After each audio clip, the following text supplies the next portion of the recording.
Hello. Hello, everyone. Welcome to the Clone Boys podcast. We definitely didn't just spend the last half hour talking about the first 5 minutes of the episode, like going through it very slowly. Um, Look, I'm not good at this, okay? I'm trying, but I'm terrible. You're okay, buddy. All You're right, okay. This so guy's let's just pretty much, yeah. All right, guys. So we'll just try and be a little faster. We're covering Yes. clone cadets. We were gonna cover more. We're gonna cover clone cadets, supply lines, and ambush, but we had a lot to talk about for clone cadets. So, Well, supply lines yes, and ambush are one connected arc. they are, but they weren't considered that on the website that I was looking up chronologically. So. I That's guess for some reason dumb. that's why it is connected. They're direct. That's a direct sequel. Okay. Yeah, You know yeah. what? I'm not gonna argue. So title Anyway, card, Brothers in Arms or Brothers for Life. Is it's the theme of the episode. We'll talk about it later. The narration, I'm not gonna read it all out, but basically it talks about how there's war. It's raging across the galaxy. The army is fighting the separatists, right? The Republic and the separatists are fighting, and it's talking a lot more about the clones. Jedi General Shaak Ti oversees the training of the clones, and she's helped by bounty hunters.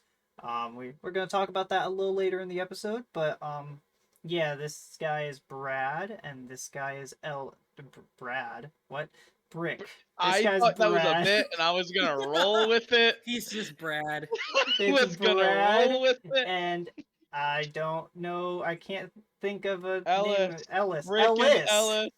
No, it's Oh. Brick and Ellis. There we go. It's Oh. Brad. Look, this has Brad been a Ellis. great This start to the episode. episode's going Look, great. luckily, we started the recording 2 hours early. We're still an hour ahead of schedule, so like we're good. Is the Citadel course?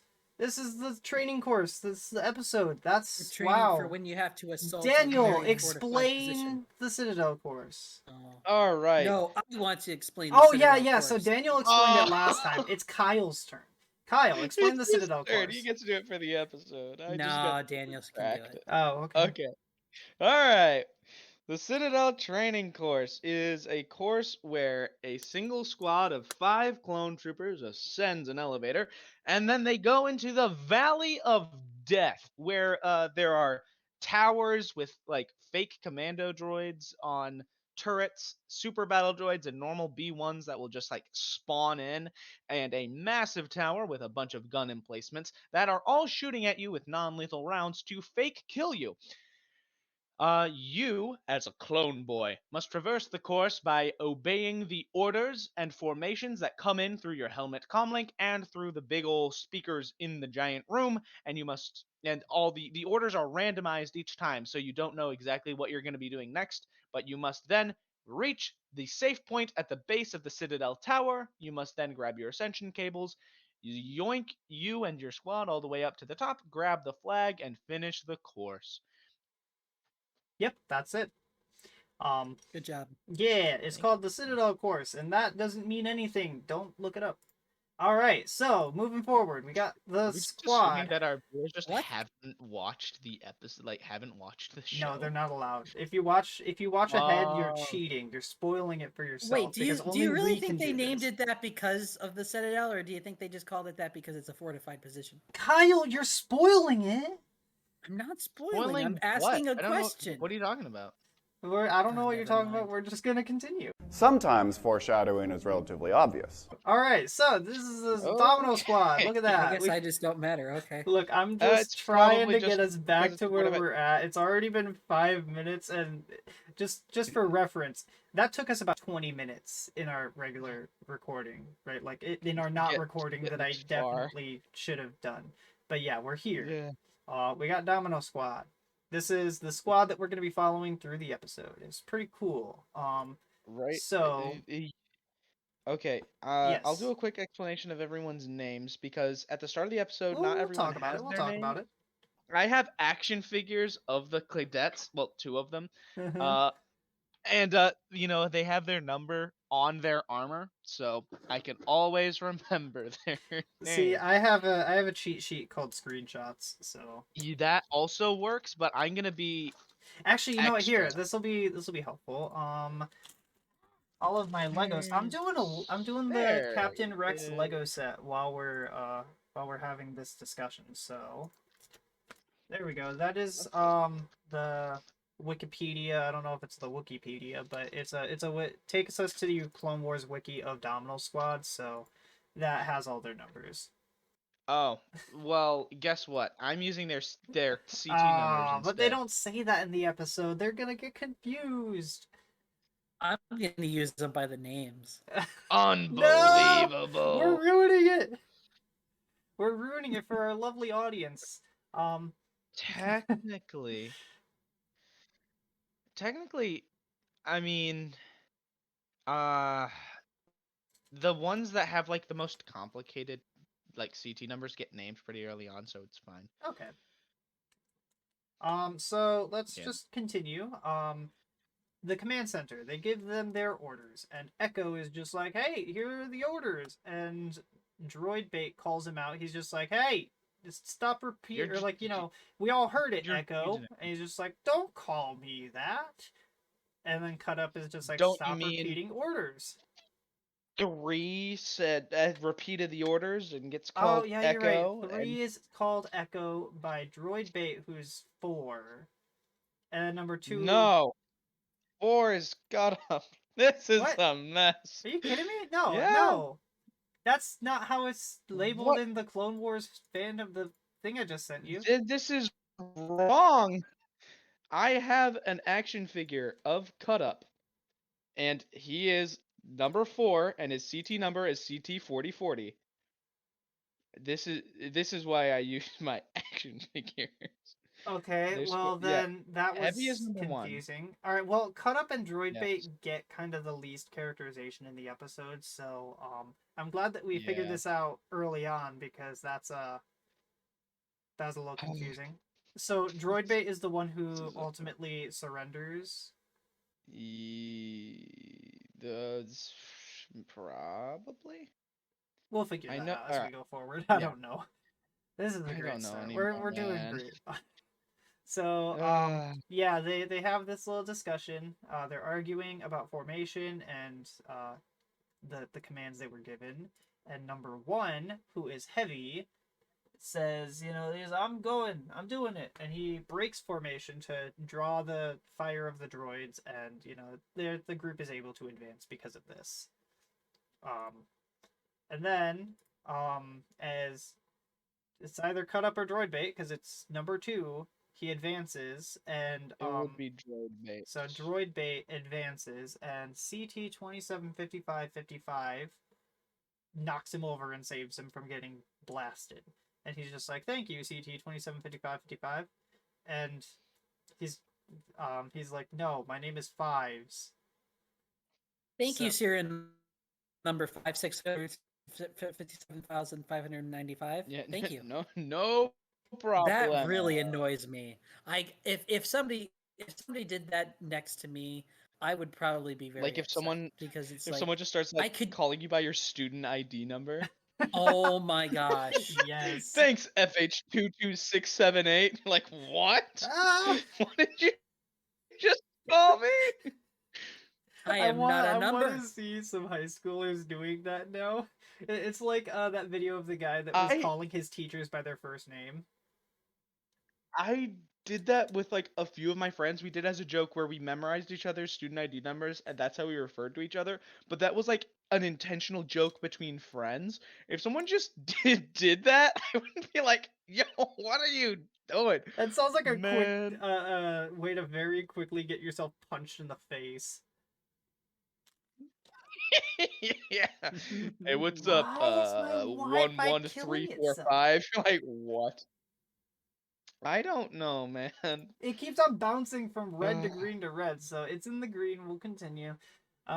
Okay. We're having a great time. This is the disaster episode. But But yeah, Well, I they're mean, it fighting. is topical It is topical. It's quite interesting. So they're fighting, and for then this episode. we get this overhead shot of Shock T and the two bounty hunters she's with. Um, I guess before we talk about them, I'll just explain what's happening. I don't know why this, for some reason, the image keeps on loading smaller. They're kind of monitoring the course, Yeah, and they're they're like, ah, no, monitoring. they're not doing well. Brick. He's just like, hey, in my You book mean they should Brad? fail. Yeah, Brad, Brad the Chad. He's just like, in my book they should fail, because this is late in their training. They can't work together. Let's just throw them with 99 and the other rejects. Which Yo, that'll go profile into. picture. Yeah, that is 99. Look at him. It's pretty cool. Anyways, as we I go love forward. him. He's my dad. We'll talk about 99 and the quote unquote rejects in a bit, but LS is just like, no, they should at least fail before they finish. They should fail their test before we fail them. And Shock T is just like, interesting. Let's we'll think about that. You both have some good stuff to talk about. We'll go forward and we'll think. Yeah, like she'll consider both perspectives. So I guess moving forward, Cut Up, Echo, Droid Bait, and Fives, they're continuing to disagree because Heavy is just continuing to advance. So I guess I'll flip them. Cut Up and Fives advance, but Echo, he's like, hey, wait, no, stop, you're breaking orders, and then ouchies. Not Cut Up, man, I'm getting names mixed up now. Echo, he gets shot in the chest, and he's down. And Droid Bait Ouch. watches. So sad. And then Heavy, he's continuing to advance. He's alone, and he's just like, haha, I'm winning. I'm gonna beat it. And then Super Battle Got like a Droids, minigun, they just Tony. He appear off does. of. Yep, he does. He has a a Z6 rotary cannon. That's a interesting. But yeah, these Super Battle Yeah. Droids, they appear, Alright. and they're just like, haha, we got you in the back, backstabbed with a gun. And then Droid Bait and I love when you Droid get Bait. backstabbed with a gun. It's so sad. Cut Up and Fives, they're talking. He's just Cut Up is like, hey, advance, I'll cover you. And then Fives is like, I'm the better shot. No, you advance. And since they can't agree, they get flanked and oh, ouch, they're both down. It's sad. He got blonkled. And Droid Bait, he gets his gun blasted off of him and he surrenders. That's it. So as this is happening, we get to see Shock T, Brick, and LS. They're talking about I it. think he's just named Ellis. That's what Brick Well, calls him at it's least. L-less. So Yeah. I guess During I'll the just episode, Brick just to calls make him it easier, Ellis. I'll call it Ellis. It's just There we go. yeah. So yeah, Alright. Ellis.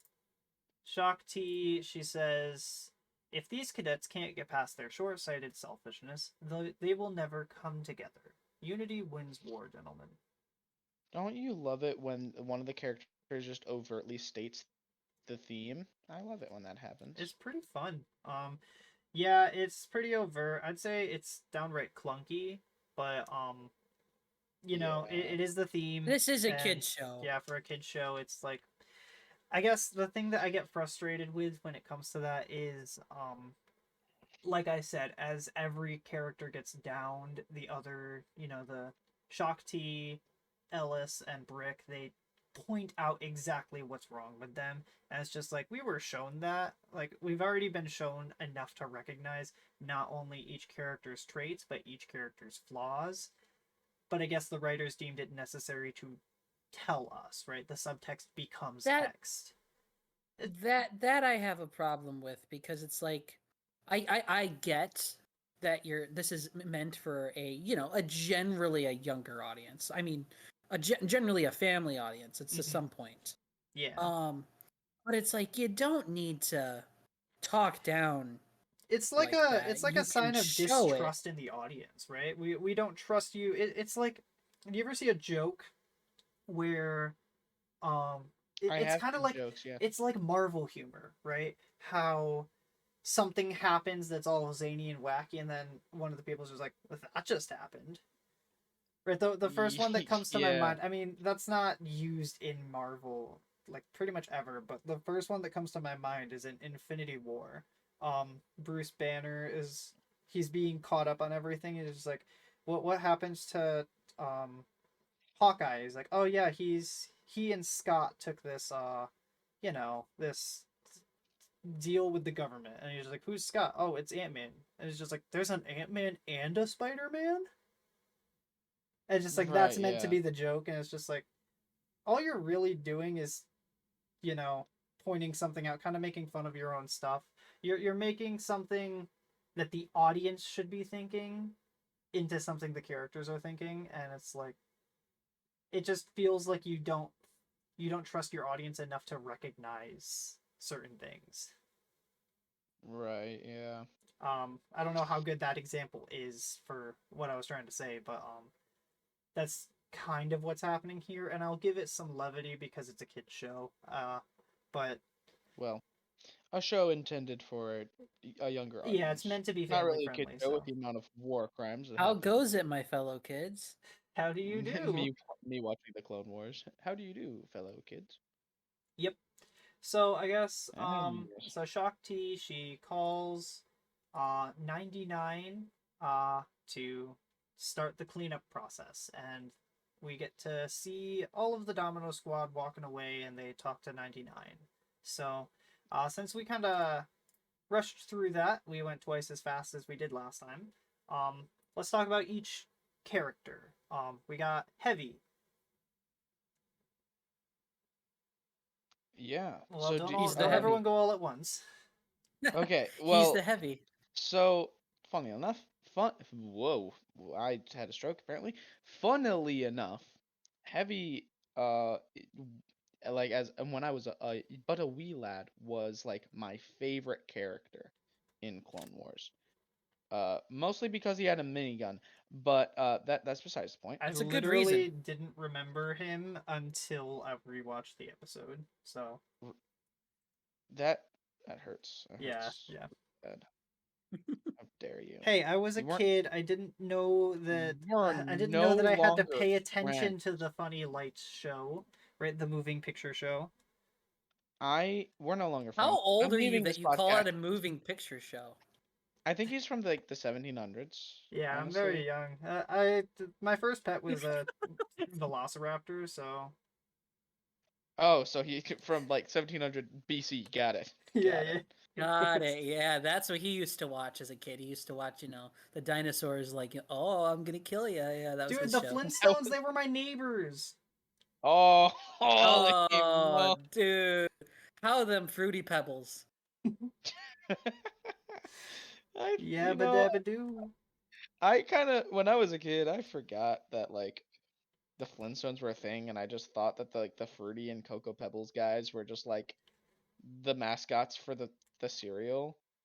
And my Oh, mom got really? I so love it. viscerally Oh, no. upset at me. It's like, oh, You are going to respect the Flintstones for who they are. I'm like, what are Huh? you talking about? I love it. I Uh, love it.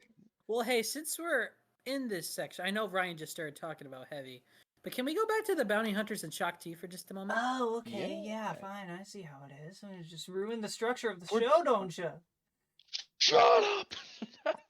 Nice. Yeah, give me a second. Now I Uh, gotta I find can the do I whatever. gotta I find the don't care. picture. Yeah, you know what? That's fine. I did say you guys can interrupt me as much as you want. So well, Okay. we just this is the interrupted truth. you. So take that. I think Brick and Ellis are kind of like they're two sides of a different coin. Like they're both like Brick's kind of like the bad cop. He's like, oh man, I'm just here for the These money. guys all Like, suck. these guys suck. I'm a typical bounty hunter. And Brother, Ellis is this like guy actually like stinks. I guess Oh, that's the recurring joke for this episode. oh, brother, this guy stinks. okay. Well, and then Yeah, yeah. Funny Let's to me. continue. Let's continue. Yeah, let's continue and then before I get off Ellis on another tangent. and then Ellis is kind of like the the good cop. He's more like he's actually kind of caring for a bounty hunter.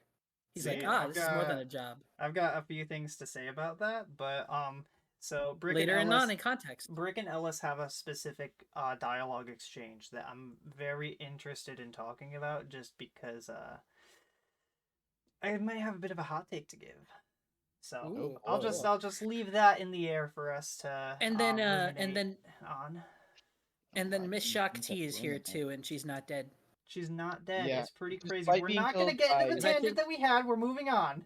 Despite Okay, being well, I'm killed We just by went saying into a she's tangent not that dead. is not family friendly. We're not Anakin- talking about it. And how Okay, I'm is just. the Force Unleashed not family friendly? I mean, I was going gonna talk about Grievous stabbing her through the chest, but hey. I was going to talk about Anakin stabbing her through the chest. Oh my Why gosh, does she the keep getting monetization stabbed? of this video. But don't worry, Star Killer does not stab her Look, through the as chest. long as we're She jumps into a Sarlacc pit. what? Okay, full disclosure. That's not what we talk about.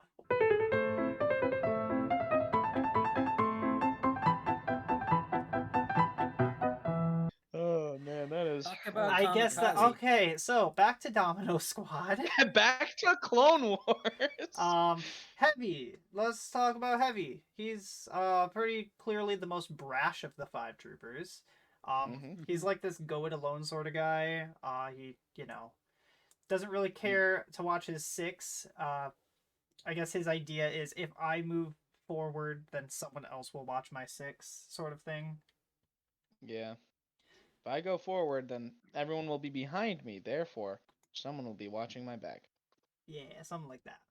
But yeah, it'll be interesting to see how that affects the other troopers and even Heavy himself throughout the episode. We'll talk about that as it comes up. Next, we've got Droid Bait, I guess, because Cut Up and Droid Bait. Droid Bait. Look, Yes. they don't really make it clear who's who. If 2 is, I assumed that Cut Up was number 2 the whole time, and Droid Bait was number 4. But I guess Up that's is- flipped. I don't know. That's what Daniel says. Cut Up So is number 4. I'm the clone man. he is the Cut clone Up is man, number so 4. So Droid Bait, he's number 2. The only big thing for Droid Bait is he doesn't seem to have earned trust from the other squad members, probably because he's a little further behind them skill wise, right? I mean, they call him Droid Bait, so All the droids keep yeah. going after I him. said, I guess the name Droid Bait is characterization enough. Cut Up. We don't really get much about him until later because he's given that name in the episode. Yeah, I guess we've got practically nothing for him so far, other than he and Fives are like, they had that little quick stuff, that interaction. Mm-hmm. Yeah, he seems to be more of a jokester. He likes to quip, but yeah. Then we got Echo. He's very good. I skipped. I skipped Echo. Echo. He repeats the orders. I really like that he has this distinguished trait that the others don't like, right? He lacks the ability to improvise on the battlefield. I don't think it's a coincidence to make him the first that we see go down, because I mean, he's unable, like, he's just like, we have to follow orders, and then he gets blasted, right? Mm-hmm. I think it'll be interesting as we go through the episode to see how that affects things. And then Fives, it's the name, right? He's CT 275555, so he's like, I'm Fives, and that's pretty much all he's got going for him. Later, it just gets cut down to CT 5555 for some reason. Huh, okay. Yeah. When we spoiler in like season 4, when it was like, is that CT 5555? What are you doing? And he's like, so it just Interesting. gets cut down to 55. But yeah, anyways. So here's a question that I don't really understand. So in the same squad, well, I don't understand why things are the way that they are in it. Okay. So the same squad, Domino Squad, has CT 275555 and CT 782. Yes. Why is that? So near as I can tell, numbers aren't necessarily like the order you were created. The first clone isn't necessarily clone 001. It's just excuse me, it's just like yes, this is a clone. This is its number, right? I don't know. I really don't know. I'm guessing it's just I'm just gonna not chalk it up the to way a that we world building think it is. error because if they are numbering, if they're not choosing random numbers, then CT2755 would refer to the 275,555th trooper, right? And because Attack of Yeah. the Clones indicates that there are 200,000 units ready with a million more well on the way or something, Mhm. I would assume that we don't have nearly enough to really say like CT is indicative of anything. I assume that's just clone trooper, right? Yeah, CT stands for clone trooper, CC stands for I clone think it's really commander, weird and that then RC stands for Heavy commander. is in the first 1,000 clone troopers made, but Yeah. he's this late in. Yeah, it's weird. It doesn't really make sense. I'm just gonna call that a flaw. Mhm. It's not a big Because flaw, but it's a flaw. otherwise then like Rex, who is 7567, would have been made after Heavy, Hmm. and Captain Rex is a captain, while Heavy is a cadet. So clearly not, you know, uh, the order that their number is clearly not the order in which they were created. It might mean something else. Hmm. What it means, I do not know. I mean, Yeah. like, Droid Bait's number is CT002010. Uh, so Hmm. is he like the 2000th guy? I don't know. Probably not, because the other numbers don't mean that. But I guess it could just be a randomized serial number. Like, I don't think that, like, guns serial numbers when they're created like necessarily go in order. I Hmm. guess they're just I randomized and I actually don't know that. I'd like to understand yeah. that more. It's weird how they do it. That's all I have to say about it. Mm-hmm. Mm-hmm. Oh, Okay, so Keep yeah, that's the walking. clones. And then we've also got this one guy. He's on the side. He's Mr. 99.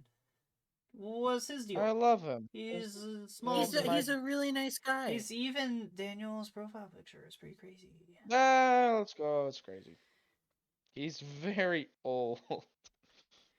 Why is he Daniel, you said old? something like his accelerated healing or something? Yeah, Not so accelerated healing. his His accelerated Wolverine. aging malfunctioned, Uh, and now yes, his accelerated aging got messed up, and Hmm. now he looks really old.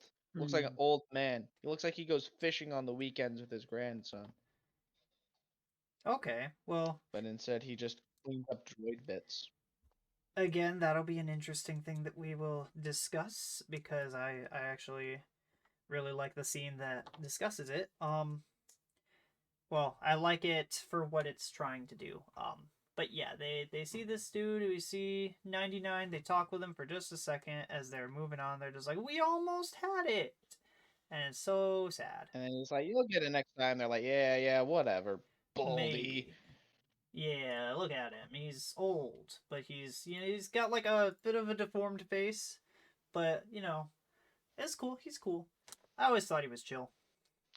If you also love 99, give yourself 1 clone point. Yes, the clone Nice. points. Here's the thing: we've actually talked about clone points as an idea, but every time it's been edited out of the video because the tangent just wasn't worth keeping. So we'll try and keep it this time. You get the clone points. This clone points. Oh man. They lead to something. So don't.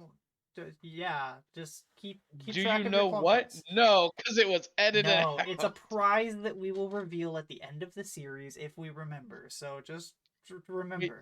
does that mean that my entire tangent about the like galactic atlas has been edited out? I don't remember. I'd have to look. Oh, brother, This this guy guy stinks. stinks. Okay, so moving on, we've got the oh, sleeping man. quarters. I'll pick it up. Oh, no. Yeah, Yeah, so moving on, we've got the which sleeping I found quarters. Let's see. There's A B B B. I 1, always 2, 3, found 4, 5, I 6, always 7. nope. 7 different pillars with a lot. There's like 12 beds for every pillar, so that's like 84 clones. And it looks like Mm-hmm. this has a other side to it, right? Because further down the bottom of these pillars are like a little hallway that leads to another side. So my guess is that each hangar can house as many as 168 clones. I wonder how many hangars there are, That's but a I mean, lot. with 200,000 units A lot. already, with a I mean, million this more is on like the a whole way, city. yeah, Mm-hmm. it's a lot. Mm-hmm. Also, as we are zooming in, we get to see Cut Up and Droidbait talking to each other. Well, it's Cut Up in fives. Because I had to flip Oh, the yeah, and it's pretty great because Uh, it's these two, and Cut Up says. So I says to her, "Baby, you and me could really," and then Fives just says, "You never even met a girl." it's And the such a reason, good yeah, comeback. the It, reason I like, point this out is because oh, as I was trying to do the math as to how many clones could do this and the next points, I replayed that clip like 5 times, and then I actually heard it. Right on the 5th time I heard it, I was like, "Wait, what?" And it made me chuckle. oh man, I at first when I first saw the episode as a kid, I thought those were just like random clones that were talking, Mm-hmm. and then I rewatched it a while ago. I was like, oh wait, no, that's like it's That's like them. Fives and Droid Bait talking. What's going you on? never even met a It's girl. them. Well, I Other I than think it's Shock Fives and T, Cut which would be, because yeah. or yeah, Fives and Cut Up, not Yeah, I what will did I say say? with all you said droid bait, but Oh, whoops. their like loungewear is all the same. There's no distinguishing factors, and because their faces are like pretty much the same, I guess we could talk about that now. Um, Mm-hmm. yeah, they have different faces in or like that's a distinguishing factor in different episodes of the Clone Wars, and the way that we can tell them apart is because of their armor and their faces, right? Their hair and their facial features, their scars, their voices. um I find it pretty interesting, this idea that they don't really have that while they're training, right? They're even Mm-hmm. there's a big talk there's a lot of talk of, is do you have a name or do you have a number, right? Fives Yeah. wants to be called Fives. Cut Up, he's calling, I mean, Echo. He doesn't want to be called Echo, but that's the name that's being given to him, right? I like the idea Mm-hmm. that you earn not only your name, but or like you earn your name as you create your personality, and you Yeah. when they graduate, I assume it's after they graduate that they are allowed to change their hairstyle. So it's like Yeah. you get a physical distinguishing factor after you have created your personal distinguishing character. And I think that's pretty Yeah, cool. because I mean, there's clones that like are bald and have like goatees and have tattoos and have weird sideburns, right? Like all these things just because they are in an army of millions and millions of thems, Mhm. right? They need a little individuality. Yeah, so in I was there's a choose your own adventure book Oh, I remember this. where you're a clone, and the whole time you're trying to get a name because you've always just been called 18 because that's like the last number in your like code. Mhm. And depending on which ending you get different names, Wow. which I thought was super cool. So I That's cool. actually I was very enthusiastic to say I remembered it. I remember a different choose your own adventure book about the Clone Wars, because they made a couple of them in which you are just a They random did. civilian, And I think the best ending you could get is Mhm. that Obi-Wan decides that he's going to induct you into the Jedi Order or something. And it's just like, whoa. Yeah. That was a different one. That was the one that was called like Battle on Teth or something like that. Ah. The one I'd that like to go back I to those. had was I want to see how good they are Mhm. in retrospect. That'd be 'Cause the very one I had interesting. was called The Lost Legion. I keep dropping things. That's okay. Unbelievable. Stop dropping things. So, Stop it. I guess Get we're some gonna help. we're gonna start off with just a bit jumping forward because I wanna talk about something right after. We get a shot of the sleeping quarters and we get to see Heavy. He shows up, he takes his helmet off and he throws it on the ground. In 99 he picks it up and he's just like, don't worry, most clones pass, so you got nothing to be worried about. And Heavy's just like, not all of us, right, Shorty? I was just like, dude, And he that was gives a him a pat jerk on the head. move. Yeah, very rude. Second, I do want to say, because this is a flaw, why is 99 here? Like, didn't he just begin the cleaning process for the droids and he somehow beat Heavy back to their He is quarters? Because Heavy's This taking later his on, maybe? armor really off. fast. Well, Heavy's taking his He- armor off, so I assume, like, I don't know, it's kind of weird because Domino Squad left first, but then he beats them there. It's like he really likes Domino he's just Squad. he's really fast. I guess I like Well, aren't the the idea. Morgans He maybe cleaned up did Kanan I, so bad? instant. I like the idea that They're it's like not all of even the that he cleans it up fast. It's just him like on all fours crawling around really quickly. he's just like, all right, you guys clean up. I have to go follow them, and he just gallops off after them. It's like the Sonic.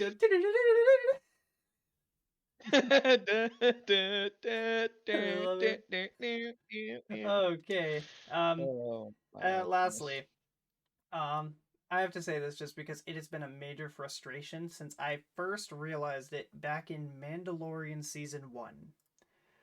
So Oh Heavy, boy. he takes his helmet off and he throws it on the ground, and we get a good look at the helmet. This is the Uh-huh. Mandalorian. Um, Here I will post the image in the chat. I just gotta find it. All right. I'll stare at it. Actually, I have an action figure helmet with me, so I can also just stare at my helmet. Yeah, my Wi-Fi is That is dying now again because my Wi-Fi is terrible. But Kyle, could unbelievable. you because I know that you have a Boba Fett helmet. Could you go and put it on for a second? Go grab that. Yeah.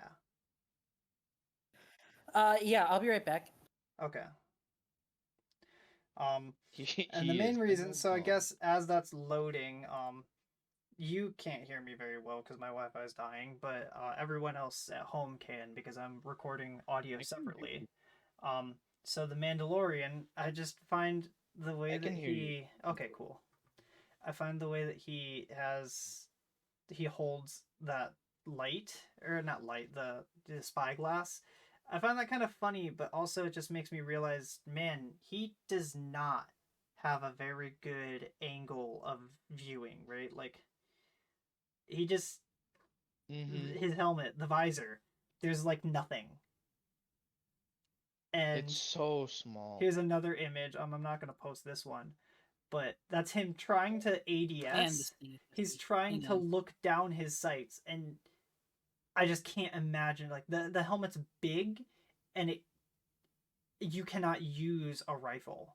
You can't properly use a rifle. So that's always been a frustration of mine because, like, man, that extends all the way to the clones and even stormtroopers. Like, geez, if you look at their helmets, they look really cool and they're really intimidating. You probably can't see anything in it though. Okay. All right, you back? So for context, I have a plain white Boba Fett helmet that's based on like his original concept look. I'm So putting it you on got it. now. All right, you're putting it on. So I'm gonna ask you a Say that question. again. You're putting it on. Okay. That's on. Can you see? How well can you see? Well, I can see okay left to right and up and down, but I have to turn my head to like see fully left and right. So you don't have a full range of sight. I can't see anything right above me, and I have a huge blind spot. Let's see, bottom right and bottom left. Gotcha. So this is just a Otherwise, I have to turn to kind of see. yeah, it's just kind of been a big frustration of mine when it comes to the idea of Mandalorian helmets, but also clone helmets, right? Like I'm sure But that they're also night cheap and helmets. easy to manufacture, but like there's just not a lot of viewing. Like I can't imagine they can see very much. I mean, think about this: medieval knights couldn't see either. That's true. That is true. But they're also not operating guns and trying to view a lot of a battlefield at the same time. They have to look forward and I mean, yeah, but you smack. have to ride a horse with this thing on. That's true. Well, just for comparison, this is an image of Luke I'm taking this Skywalker thing in out. his red Oh, 5 like that's hot. X-wing, and his entire face, while being generally exposed, he can see. Right? He can see everything he needs to, and that's like yeah. And just to compare the reason why I point this out is I'm just going to pull back up the image that I had. Beep beep. The training helmets, you can see a whole lot more out of them. You can pretty much see, you can see their faces, and just as far as them, they can see like a lot more than they would be able to That's in why. clone armor. I mean, I'm guessing that's why like ARC Trooper eyes are more like splayed out, so they can see better, Hmm. and why Phase 2 helmets were changed to have that same eye um configuration. They're a Not bit only bigger, to like yeah. start not only to start mimicking Stormtrooper helmets, but also so that, you can see. I think yeah, it just that's always been a pet peeve of mine, and it's definitely a nitpick. But man, just seeing so Kyle, you see that image that I posted of Mando? Yeah. Look at how he's trying to look right through a spyglass. What's the problem? What's the problem?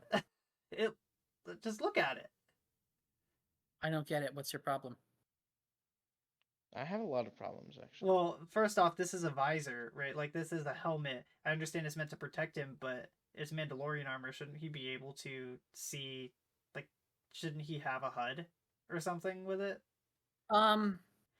Not I that he don't think has to, so. but I mean, on top If of you that, had a just viewfinder, like I think the the big Boba thing Fett is has that a it's just kind of viewfinder. funny the way that it looks. That's kind of my biggest thing is that it looks kind of funny. It does kind of look funny. I will admit, it does kind of look funny. For a second there, I was like, "What's the problem?" My eyes are like exactly right in the middle, like that. And it definitely pushes this idea that like, man, if that's how your eyes are in the helmet, you really wouldn't be able to see much.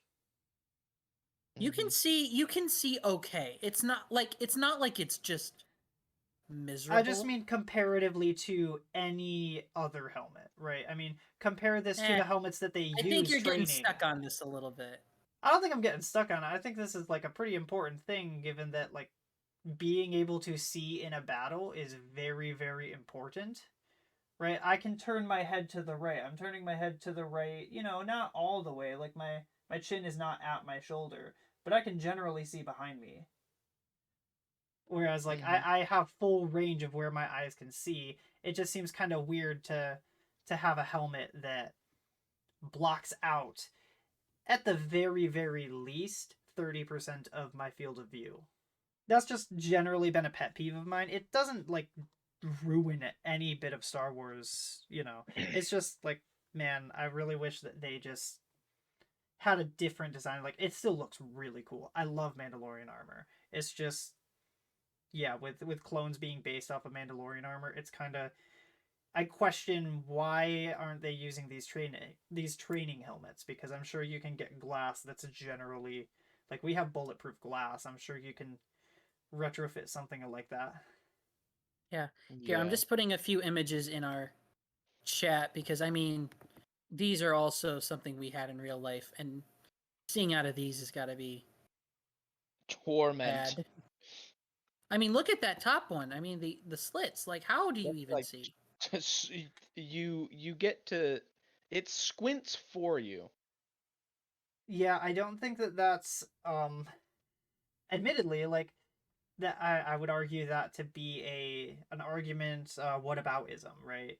To say, well, this thing is also bad, so like what's like that means it's I'm good. not saying Yeah. I'm not saying it's not bad. Yeah. I'm just saying we have the same. I would say like problem. we in history probably had the same problem, and I'm not much of a medieval history buff, but my first guess would be that it has something to do with the fact that this has to do with protection. Like for knights, right? They carried around swords. That's how they fought. They fought with swords, and a good place to hit you is the neck or the head. And the eyes. In the eyes, yeah. Yeah, if you lose your eyes, that's kind of it. Whereas for clones, this is a world where they have access to way more resources. They could probably create visors, right?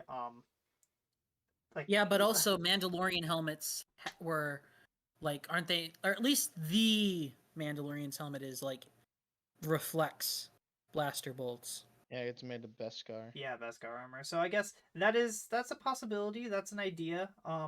That Beskar armor being. I'm not saying you're wrong. Yeah. I'm not saying you're wrong for sure, because I mean it is what it is. It could have been.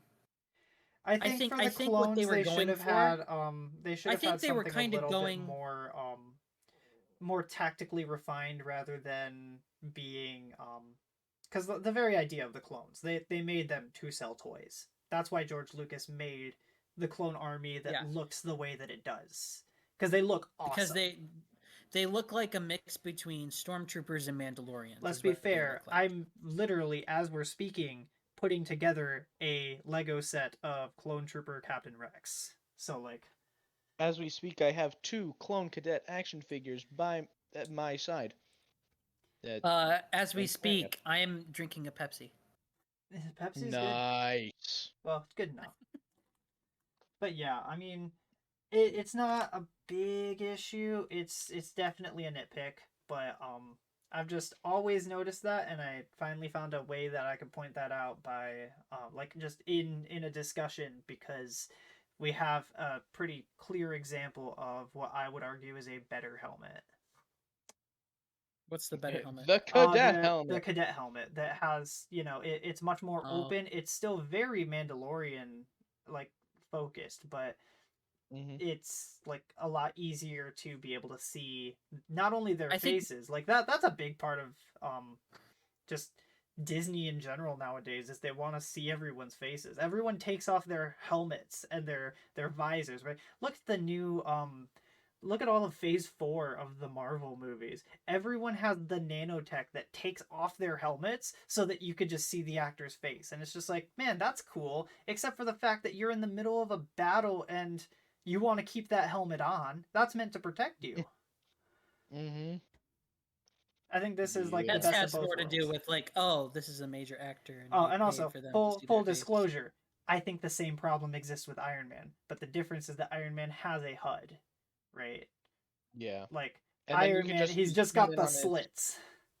Yeah, it's definitely design choice that is, I guess, superseding the narrative choice. But that's something that I noticed, and as I watched the episode, I was like, wait a second, that doesn't make a lot of sense. But Oh no. it's something that I can be okay with if the story is good, which I do think that this story is pretty good. So yeah, Mhm. that is kind of that. What Oh is it, no, guys? oh no. I found, so you see that medieval helmet? Oh shoot, so you see that one with like the little dots? Uh-huh. There's one where the islets are just dots. Oh no. Man, what? I mean, honestly, it works. You know what? Like now that I think about it, that would be a issue with like video games like Dark Souls, right? Because you're wearing this helmet that covers up the You're majority of your supposed to be face. fighting a giant boss. Yeah, you're fighting these giant bosses, or even just fighting a group of enemies. There are enemies behind you that, because you're in third person mode, you can see them, but your character shouldn't be allowed to. So that's like a level of ludonarrative dissonance. Man, I just gotta say, the people who did have to fight with these things on, I feel sorry for him.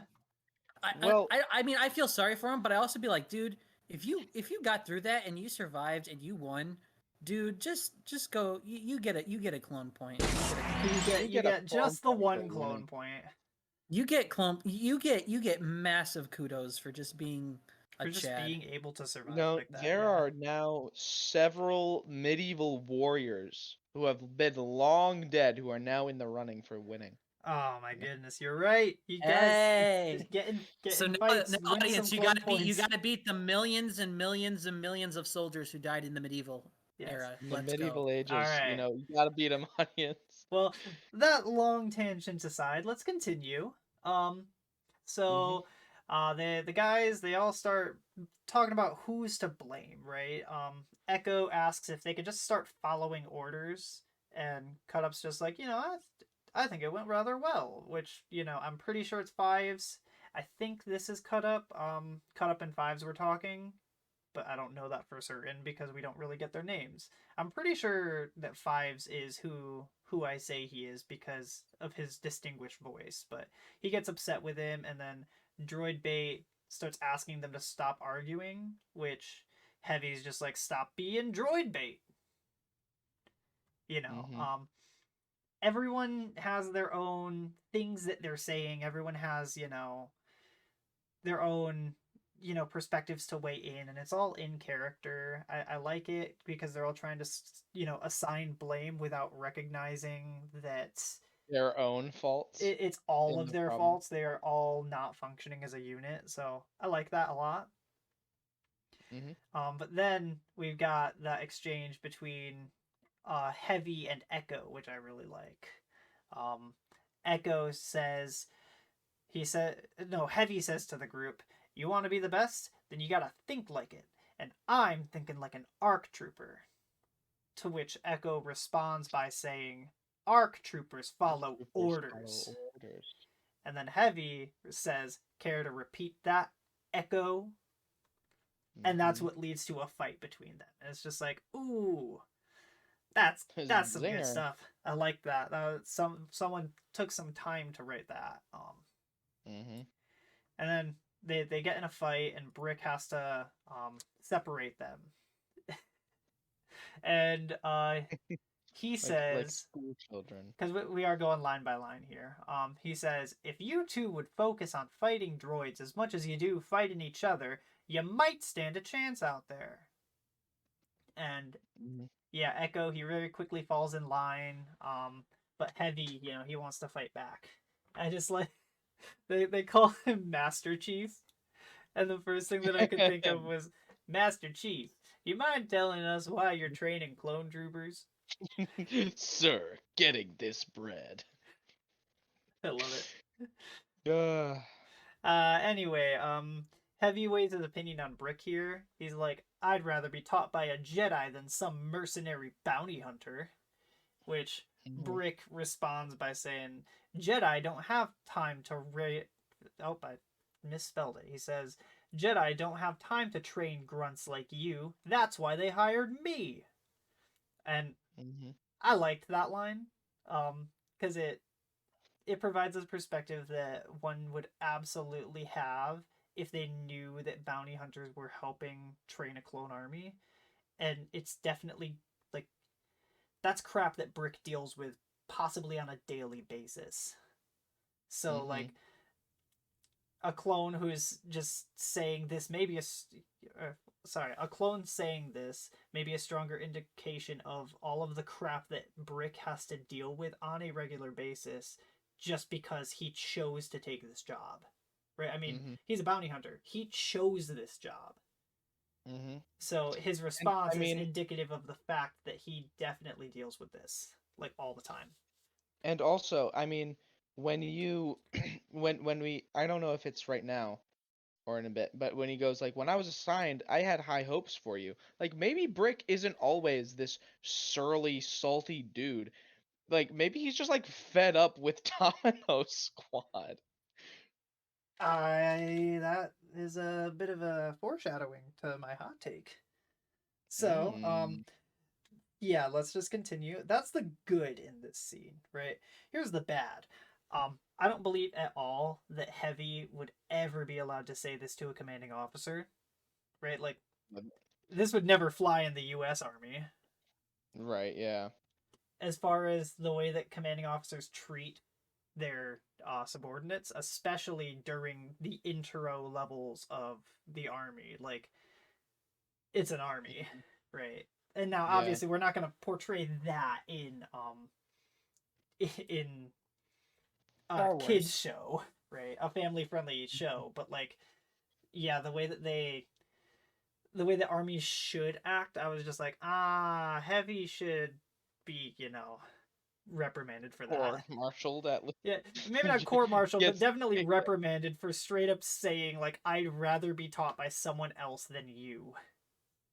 But I think that speaks to Brick's character, where he's just like, "Yep, well, we're training you to be tough, and you're gonna speak out. Well, guess what? Shut up." Like, Brick is surprisingly chill here, Yeah. where have you just straight up just like, basically spits in his face, and he's just like, "Okay, anyways, Yeah, you guys all suck." you could definitely call this insubordination, right? Like, Mm-hmm. yeah. Yeah. But yeah, as this interaction is taking place, Brick he relays a little bit more plot to this. So all the clones get down from their beds and they fall in line in front of Brick, and he makes it clear that they're far behind what they ought to be in order to conclude their training, right? He even, while getting a snipe at them, he gets a snipe at 99, calling him a bad batcher. He Oh, just said this foreshadowing may to a certain group of clones and or Yeah, TV shows. interesting. But yeah, he says this maintenance clone, like he has more sense than your entire squad, right? Mm-hmm. Um, but yeah, when he leaves, Heavy tries to follow, but I think it's Cut Up that stops him.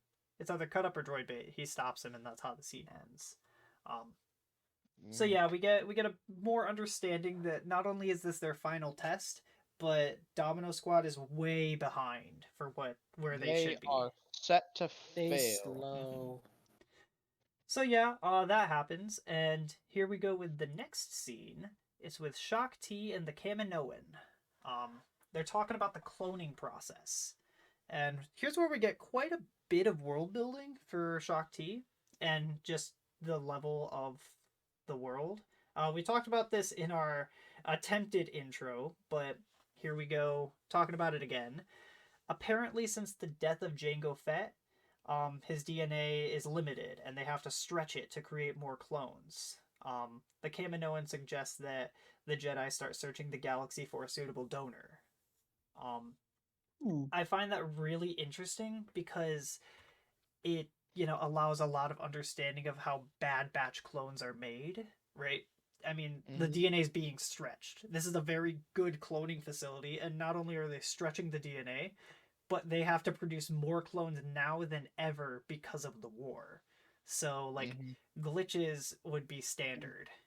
Especially when we see like uh episodes where we're in the Senate and they're actively like vouching for more clones to be Yeah. made. Yeah, that'll be an interesting discussion. I'm very interested in seeing how that works.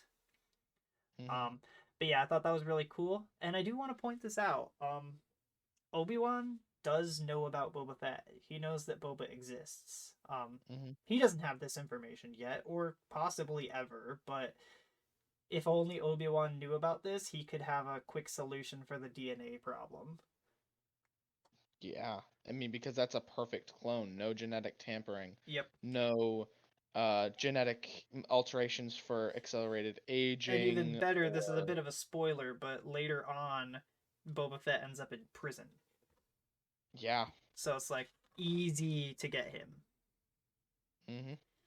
I mean obviously he's not in prison yet, Yeah. but Can you clone a child? Well, all you need is you your wouldn't DNA. print a car You wouldn't print a or car. download a car. I was like, what are you What are you talking about? about? Did you That remember was the? really Don't you remember the meme? confused. It's What I know the meme? this was the download, but original you hit. copyright. This is the original like copyright infringement commercial Well, they I know what made. you're You talking wouldn't about. download a car. Well, Oh, you threw me off right. with print. I was like, Yeah, because I what? was thinking of 3D printing, and it Oh, got me yeah. confused. Now I get it.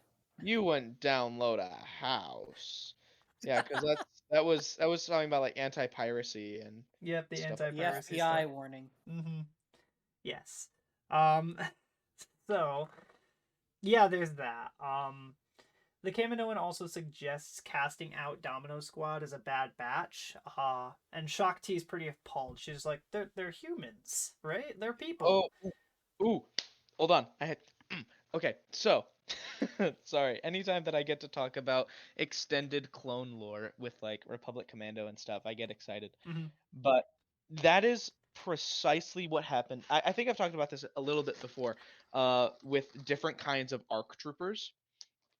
Okay. One of the kinds of ARC troopers are the Null class ARC troopers, and they were like the first batch of clone troopers. Mm-hmm. They were genetically tampered to have better reflexes, to have better like and not like they were genetically modified to be like stronger, smarter, and Stronger, Harder, bigger, better, faster, better. stronger. stronger. Yes.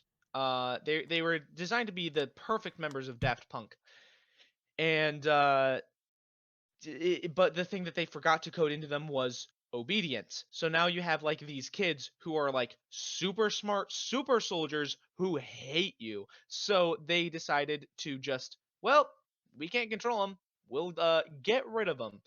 But then one of the Mandalorian instructors, Cal Skirata, he was like, you're about to kill a bunch of kids? I don't think so. And so then he took them under his wing and trained them personally because he could control them because, he cared instead of just like throwing them around like, freaking whatever. So those are the Null Arcs who were originally slated to just be like disposed of. The Kaminoans don't think of clones as people. They just like, yep, the next project, right? So for them, tossing out Domino Squad, either like as a bad batch or as just like getting rid of them entirely, wouldn't matter to them very much Like a bad because batch of cookies. yeah, it's like if you like put in too much, or if you like don't put in enough flour into your cookies and they turn out all goopy, you don't really feel bad about the cookie if you throw it away. That's the same thing with Camnoans. They just like, well, these didn't turn out too great. But then if someone's just like, bruh, nah, I want those cookies, bro. You can't just Those throw away cookies cookies. can think. Those They're are sentient. those are bro, cookies are Sentient people. cookies. Cookies are people too. No. I think now the more I think about it, with how much of the extended universe Dave Filoni tried to pack into Clone Wars, especially with him bringing in other Republic commandos in later episodes, um, I'm guessing this is either a reference to that or just a nod. Mm-hmm. Yeah, I like it. I like that Shaak Ti calls them people, and then the Kaminoan just says, "You Jedi show too much compassion." Right, Which, yeah. like the decision's left up to Shaak Ti, but it's still, ooh, interesting. Not only for understanding who the Kaminoans are, but understanding a little bit more about where they might, where their allegiances might lie. Mm-hmm. But yeah, I wonder. that's pretty much the scene. I really like that scene because it's like it's real quick and it's very efficient in explaining a lot of world building. Mm-hmm. Right? Like that's really cool. That's like, man, more of that, please. Yes, that scene was peak Clone Wars. Yeah. So we get this nice shot of a gunship heading into Hangar Bay in Camino, and This is man, seeing Camino outside, I just I can't stop thinking of the Book of Boba Fett. Just him saying, "I grew up surrounded by water." My name is Uh, Buffett. that shit is awful. But Don't It's worry not about that. Just think about great. Attack of the Clones. Oh wait. yeah. Oh. Hey, it's not that bad, right? I like Camino's design. I think it's cool. It's It's cool, rainy yeah. water I like planet. it. It's a planet that's like Also, always stormy. it is a scientifically viable planet, actually. Yeah, it really is. It is a planet Water. that could exist. Water. And Water. would probably Water. exist like I actually think I don't quote me on this, but I'm pretty sure that the concept of having planets like this is more than likely of planets that can inhabit human life, right? Like Hmm. just because of all of the planets that exist in habitable regions of stars, like all that stuff. We don't have to get into it, but I just think that's neat. So yeah, Let's keep moving. we get to see these four squads. We get to meet this guy, Commander Colt of the Rain Corps Battalion. With his two other ARC Trooper friends who don't say a word, but they don't. stand there. But yeah, he relays that they're all They have brothers. Colt, he relays that they're all brothers, and despite some quarreling here and there, they must remain united. Rule 1, we fight together. Mm-hmm. I like his voice. It's very gravelly, but it's like commanding. Sounds like a hearted Yeah, soldier. which is precisely what he's supposed to be. And man, I get now that we're talking about voice acting for clones, like, geez, the voice acting's phenomenal in this episode. Yeah, D. Bradley Baker just talked to himself for several Yep. hours. I mean, the fact that like I don't think that any character is outstanding in this episode, but the fact that 90% of the cast is voiced by D. Bradley Baker, that's like, dude, Just the you had to put same. a lot of effort into that. That's really cool. Mm-hmm. So, Like Colt, he calls up the Bravo unit and he sets up Bravo the Squad. Bravo unit steps up to run the Citadel test before any of the other clones. They advance in ran it. unison, and Droid Bay is just like, "Well, bravo for Bravo Squad." Wow, thanks, Cut Up. Very hilarious. Oh yeah, it's I don't know. It's one of them. It's either Droid Bait or Crud Up. But I can't help but wonder if like the Or, one yeah, no, it was reason. Cut Up. Did I Oh, say Droid okay. Bait again? No, I said Droid Bait. Oh, no, Um, yeah, no, it was Cut Up. He's always the Joker. Droid Okay. bait. Ooh aha. I thought of that so much while doing this, but yeah, I can't help but wonder if they're called Bravo Squad specifically because of this joke. I mean, I think so. I like the joke, but I can't help but wonder. There's no way it wasn't that. Yeah. It was only for the joke. But yeah, so Bravo Squad moves forward, and oh yeah, there's a picture of it's number 4, so yeah, that would be Cut Up. And then Yeah. the rest of the troopers turn to follow, and one thing that I thought was really neat, Domino Squad turns to follow, and they step not in unison, whereas Bravo Squad Oh, stepped in unison. I didn't notice that. It's That's a actually very great. subtle detail, and I just Yeah, I love noticed how that. they I did notice that because they're so out of. yeah, they're sync. just not quite in sync, and even when they're That's all in very agreement on a situation, they're not quite together. This is a cool shot of it. Just shows the Citadel course like from the POV of the clones. That's pretty cool. Yeah, we get a nice shot. Bravo Squad begins the challenge. And Colt calls it version THX variable 1138. Hey, that's a reference. That's a reference? Yeah. What is it? Wait, I think it is. Yeah, so Isn't THX. that George Lucas's first film? Mm-hmm. Yeah, it is. Neat. I just thought I saw the THX and I just thought of the the meme that THX 1138, right? THX is, I believe. 1138. Yeah. Yeah, that's it. That's THX, George Lucas's first like film while that he was still a company. student. Oh, cool. I just thought, yeah, the THX logo. Yeah. Yeah, Oh, I didn't know it was produced by Francis Ford Coppola. Good grief. Ah, cool. Well, yeah, Domino Squad, they're watching Bravo Squad work together, and they make very quick work of the challenge. They finish without breaking a sweat, basically. right? They finish in ARC Trooper time. Yeah. So yeah, they're watching, and Fives is just like, we're better than these guys. No, we're No, not. you're not. Sorry, Fives, but you're Yeah. not. As far as plot armor goes, because that would be a big that's always a big thing when it comes to battles. I feel like Bravo Squad does pretty good. There's not really a lot of plot armor. Really, there's not a lot of plot armor in the episode entirely. Like, yeah, good on the VFX team. Like, they designed the entire battle to be like them working together and telling a bit of a story there, but it's also cohesive to the audience. But yeah, Bravo Squad, they finish it, and Domino Squad is up next. And as they're walking by, Ellis is nervous. here's another great detail. So first off, it's the more overt thing. Number 1 from the Bravo Squad says, "Time to watch the dominoes fall."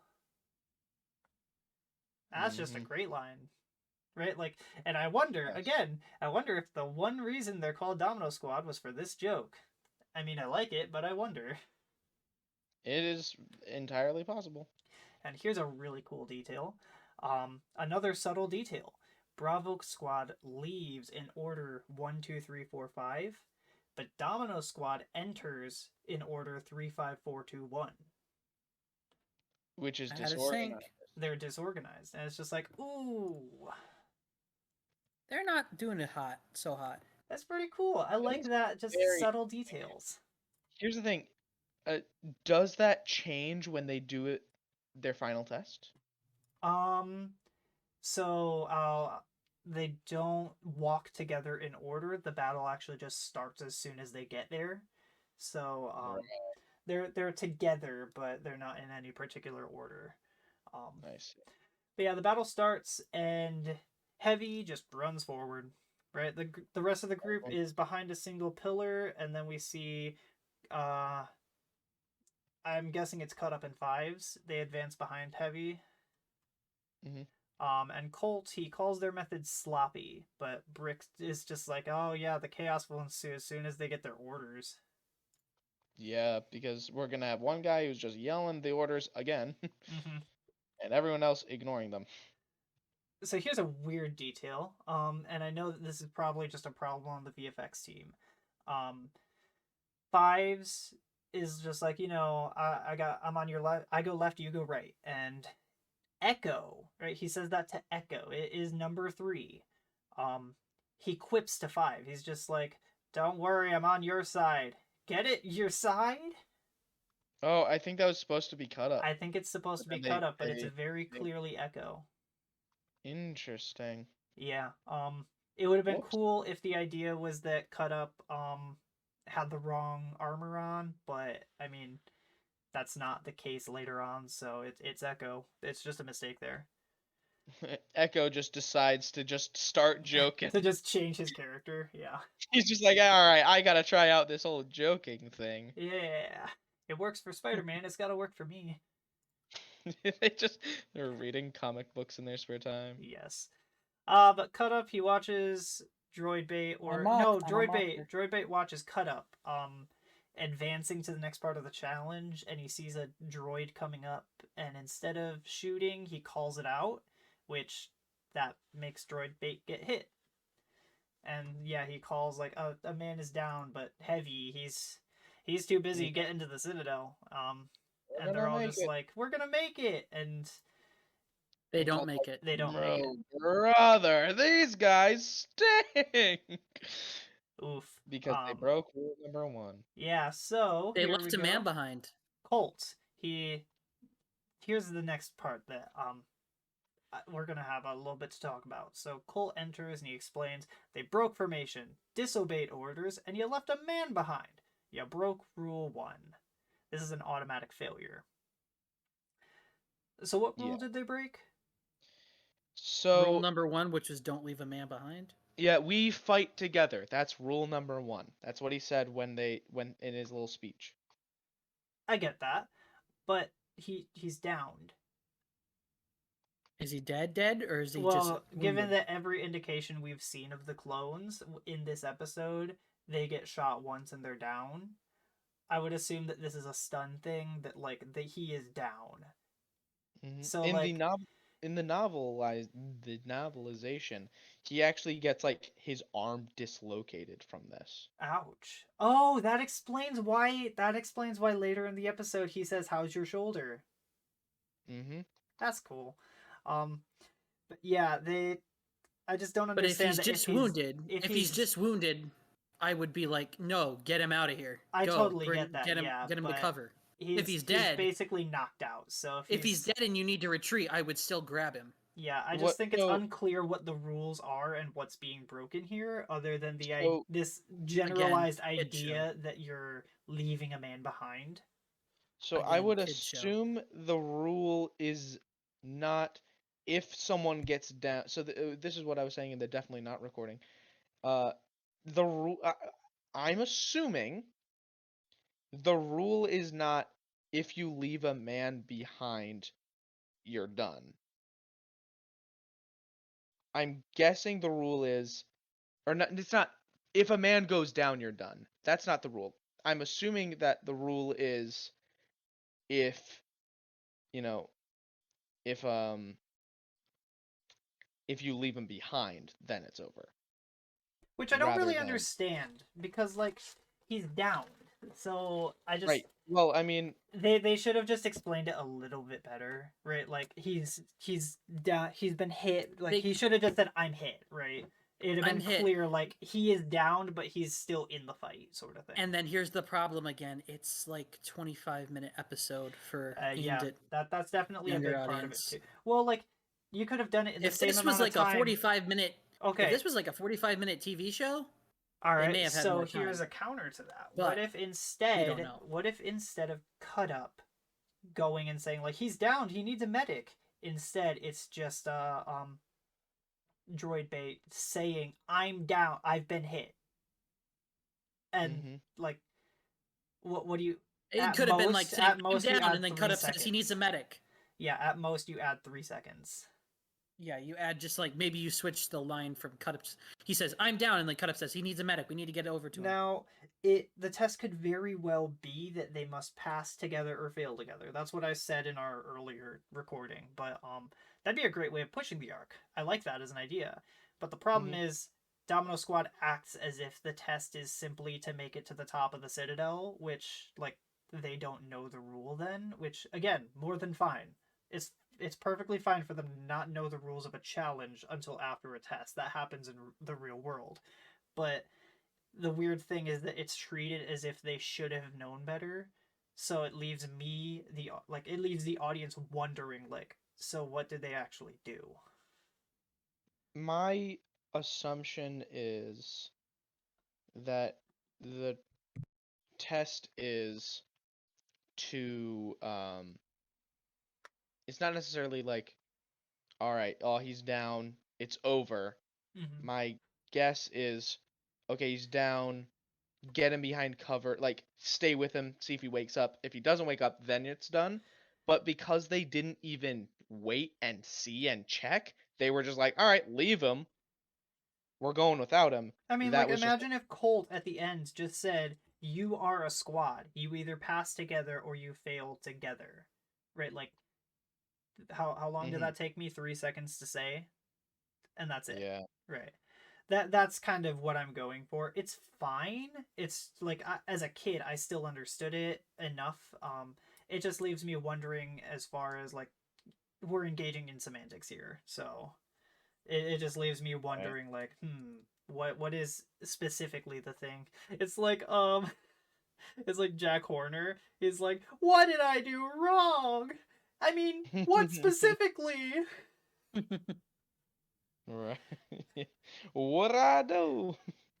But yeah, so now here's the thing that I've been setting up this whole time. Brick and Ellis, they're talking, and Brick says they've wasted enough time on Domino Squad, and Ellis is like, their failure is our failure. And they both requested different orders to Shaak Ti. Ellis says, like, I'm requesting that they retake, and Brick is requesting that they be automatically failed. Right?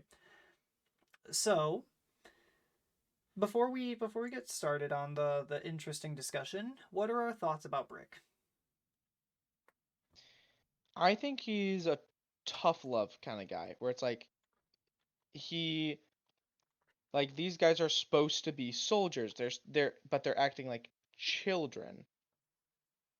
So I get why he's frustrated. However, I do think that he is supposed to be kind of villainized here, and that's why we see him in such a bad light. But I don't necessarily think he's that unjustified. I just think he's jumping the gun on just sending them to freaking whatever duty instead Yeah, I of think it feels like he's just kind of sick of dealing with them, whereas Ellis is like, yeah, we can give him one last chance because otherwise that's a failure on our part that we failed to, we didn't train them well enough. we didn't train them well enough. Hmm. And he's more like, well, I've done all I can do. I can't do no more. Mm-hmm. Mm-hmm. And he's like, well, the least we can do is give him another chance. Gotcha. So, here's my. What's your hot take? I wrote this all out. I think the surface read is that he's a jerk who doesn't care enough about the clones to put like a lot of effort into training them. Right, like he's just this guy. He's gonna train as much as he can, but like he just doesn't care. He wants the money. Um, but I think the more nuanced read is that Brick is a man who wants to focus on the most efficient form of getting results. Right. He's working directly under Shock T, so he's probably managing thousands of clones. To take extra time to train a group of 5 people is to waste time that could be well spent on more competent clones. I actually last night I stopped some of my friends and I asked them specifically, and I recorded it. Is it better to have 5 great clones or 25 good clones? And like just in a battle, would you rather have 25 good men or 5 great men? And they both said 5 great men, or they said the 25 good men. And then I switched it. I said, like, would you rather have 25 all right, like mediocre men, or 5 great ones? And it was varied results. So like just that, like there is a perspective to be had here. Um, like there's something to be said here, and I feel like I know it's a short episode, so you can't really explore a whole lot, and we're already exploring a whole lot, but like as far as Brick's character is going, there's a lot more nuance to him than people initially think. Yeah, especially after well, no spoiler, they do get to try again, and what Mm-hmm. he does. Uh, so shall I just like explain what happens next? We'll get to it, but Okay, and then when we do, I want to come back to I'll be this. honest, this is like the last scene where I really like Brick. The next scene, I actually really despise how they change his characterization. I actually think I actually have words because I would say that strengthens your argument rather than Oh, Yeah. really? Okay. Then I'm yeah. interested in that. I'll be interested in that discussion Or then. not him with With cut up, I him mean. with cut up. Yeah. Oh, not I so feel like much. it's not quite character assassination, but it's just like, oh, you're very clearly trying to make him the bad guy here. Yeah. But yeah, during this I whole don't. Yeah. discussion, I 99, he's clutching a helmet, but he's listening in the background. Um and I actually so I really like the imagery of 99 clutching a helmet. Do I have an image of that? Yeah. Do I? Yes, I do. Right here. He's just clutching one of the clone cadet helmets, and this idea of this clone, he never had a chance to really become anything that he was supposed to be, and now he's stuck spending the rest of his life cleaning up after those who are just freely getting the thing that he was supposed to be granted. And mhm. so the idea of him holding on, like just hugging this helmet, it's like, oh man, I gotta wonder what he's Mhm. thinking. Which is all which is just makes him such a better character that he doesn't resent them, right? Yeah. Like he could turn that into like bitter resentment where he's like, Mhm. these clones, but instead he just actively tries to help them to the best of his ability, Mhm. which I find It's like quite admiration, but with subtle like personal lamentation. yeah. I like that. But yeah, that's just very quick. You could very easily miss it. And you could just read it as, oh, he's listening. All right. But I really like the way that it's shown, just this idea of him holding the helmet. Mm-hmm. Next up, Fives and Droid Bait. I think it is. I couldn't tell if it was cut up or Droid Bait, but Fives and Droid Bait. They see Shock T and they're asking to be transferred to a different squad, and they specifically name Bravo Squad. I like how they throw it in as like, yeah, maybe another squad. Like, I don't know. I don't know. The best one, please. I do find that really funny because I like this as an idea, but Bravo Squad just passed. So, what's their plan? Why would they ever think that the final test, not just for Bravo Squad and Domino Squad, but for everyone in their area is over, right? Like, but they think that's like you fail a test and then you like with a group test and then you ask the teacher, "Hey, can I be transferred to this group that passed with with flying colors?" And the professor would be like, no. Yeah, like what was the plan? But yeah, Shakti, she tells them that they're looking out for each other as individuals, but not as a group. Yeah, I like that. I like that. Already we see that Fives and Echo kind of have a bond already. Is this Echo or is this Droid Bait? It is Fives and Echo. Okay, again, like I could tell it was Fives based on his voice, but I couldn't tell who it was after that. So yeah, it is Fives and Echo All who right, are well, good to know. together. Because at this point, a Droid Bait is in the infirmary. Oh, that makes sense. I was wondering. I was wondering. So yeah. Yeah. Yeah, the stuff you get because of books. Books. Yes. But Shakti, she gives a little obvious dialogue, but I think it's fine. She just says straight to them, solve your problems as a whole, not as individuals. And then this is what basically gets her to say, like, I'll let you make one last attempt to pass. But yeah, I thought that was really cool. What are our thoughts on Fives and Echo? Because this is pretty much the last that we get of them before the end of the episode. I think they're with them. Sorry, I like how I asked that while Kyle was gone. Sorry, what? I'm sorry. I'm dealing with like, my throat really hurts today, and Yeah. I'm just having to take a break to cough. So No, I'm you're sorry. good. What did you say? I just said, what are our thoughts on Fives and Echo so far? I think it's very interesting that they are looking out for each other more than they're looking out for the rest of the squad, because they're gonna fully just ditch the others. Okay. Like I said, I don't remember enough about the series to know what happens, so that's interesting to know. I know that they become very important later on. That's just those two names. Very close. Okay. Yeah, I remember Fives and Echo. But they're prominent characters, but I didn't know much about what happens to them. Yeah, it's nice to see them kind of like hanging out. Like they're getting connected, but maybe not with the rest of their group. So wait, do you guys really not remember? I remember what happens to Heavy. To clones.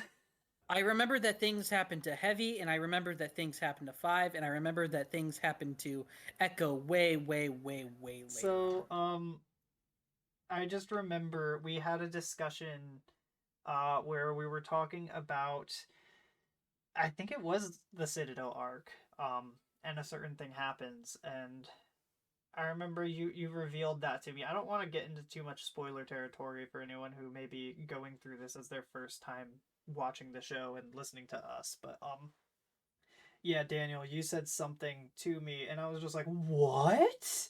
Wait, that was that person? And I was actually no, sorry, it was the other way around. You were just like, no, that was that person. And I was just like, oh, neat. And you're just like, no, it's really cool. Like, don't you get it? That's the guy. And I was like, oh, okay. Sometimes foreshadowing is relatively obvious. I'll admit I have a bit of a guilty pleasure of watching Bad Batch because I'm sure you guys would probably be like, man, Well, that I haven't seen sucked." any of it, What if you so I. turn into Louis Armstrong Oh, there for a brother, this show stinks. Yeah, you guys, second? You're gonna have to. Oh my gosh. that you guys probably, but I enjoy it. Okay. One of the reasons I really like it is because they make a big deal out of giving you a bunch of like fan service of clone stuff, Oh, okay. and I enjoy every single bit of it. I'm like, oh, every time I turn into like a freaking Goomba Goomba. or like Interesting. Bowser getting absolutely blonkified. All right. Well, I may be watching that after we're done with this series in a year. I think we should transition from like going into this show into doing We Bad Batch. could. That'd be interesting. Although I think that's much more episode by episode. I don't know right? if I can watch Bad Batch again. Oh, okay. Oh, come on, man, please. Yeah, you got some thoughts on it? I had thoughts. Okay. All right. Neat. See, I told you, you wouldn't like it. I That's know. okay. It's all right. Let's continue with the Clone Wars. We cut to a Yeah. moment later. It's in the hangar bay with Cut Up and Brick, and Brick explains that he thinks that Cut Up is the reason his squad is a failure. And I will admit, I really do like the line between like the exchange between the two of them. Brick is like, it's all a big joke to you, right? Like those little nicknames you and your clone brothers give to each other. And it's just such a great setup for Cut Up's response. I can think of one for you right now, sir. It's just like, oh, dude. Like I get that you're really towing the line there. That I think that was indeed the point. You're Yeah. just like, how far can I push this? Uh-huh. But then, like, I don't really understand Brick's actions right after that. He says, "You hate me, don't you?" But, like, what? And he's like, Yeah, what? between this and Oh, then the physical aggression is... It seems pretty out of character from the guy that I just defended. so obviously that's all he's trying to get a reaction out of him, Yeah. right? He's Yeah, trying to get a definitely. rise, obviously. However, I don't get why. think he's no. Is he, because part of me is like, is he trying to be like, oh, you did that. You fail now. Like, why would you do that? Mm-hmm.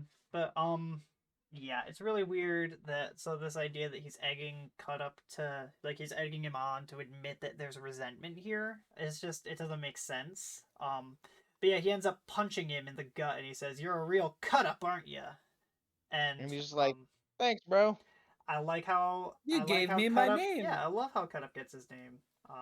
Yeah, here's the Oh line. wait, I'm Like, sorry. You he got to do it with an Irish accent.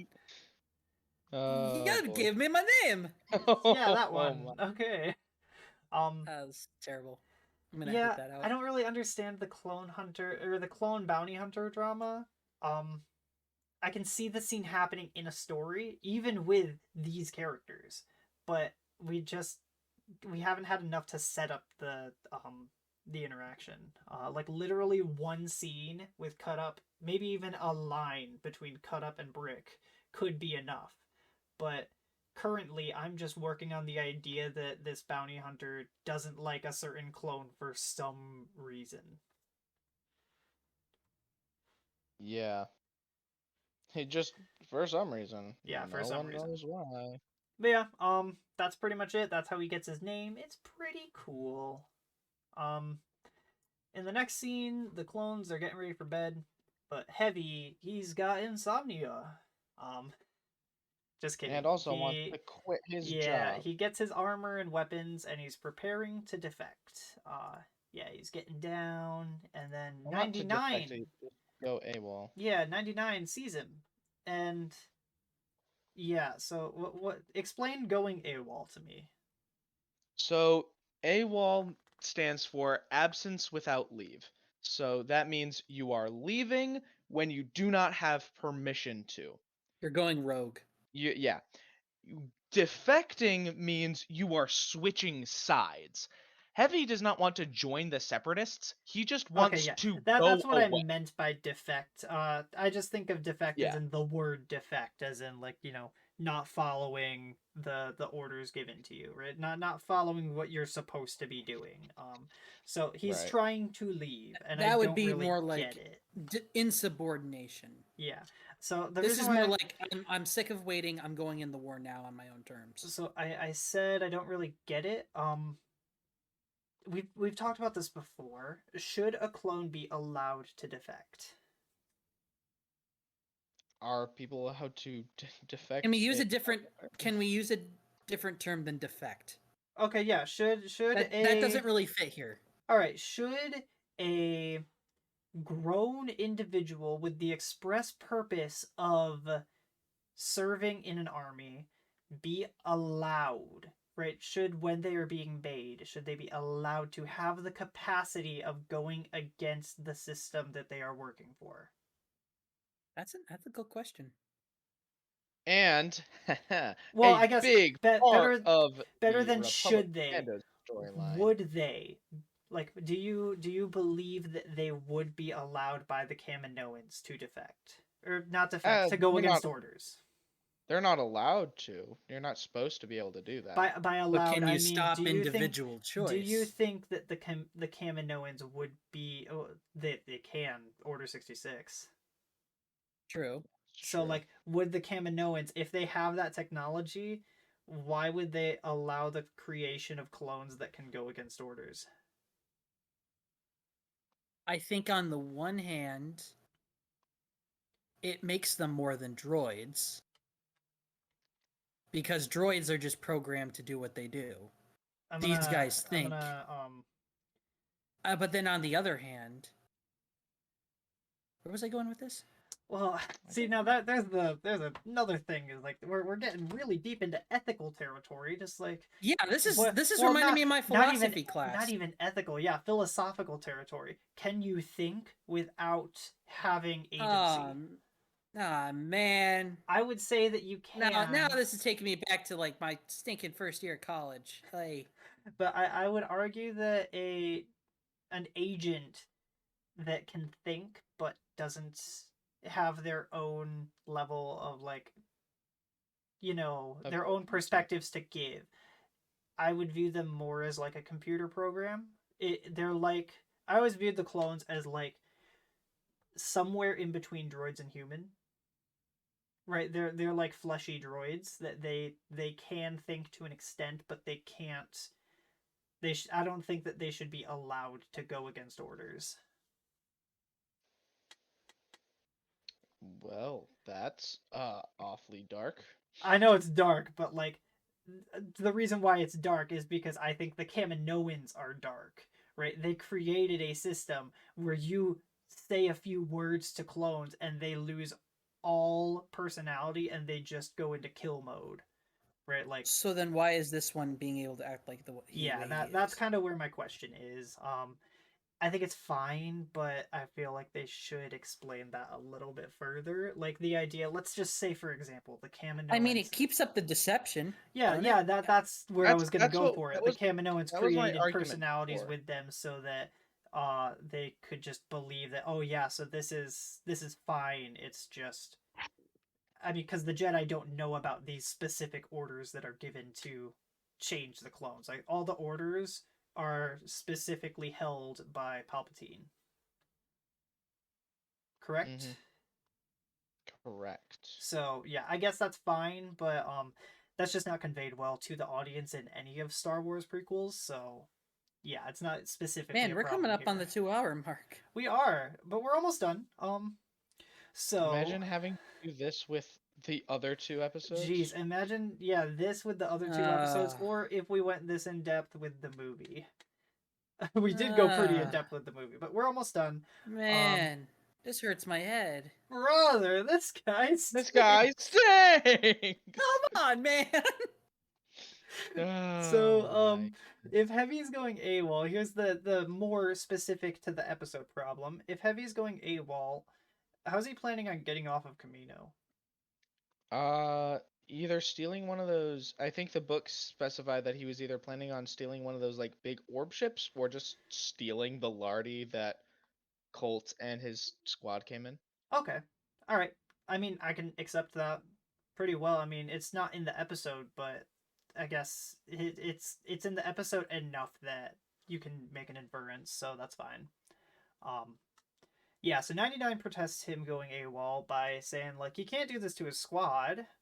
So Heavy's just like, we're just a bad batch, like you. And And he's like, Ouch. well, ouch, but shut up.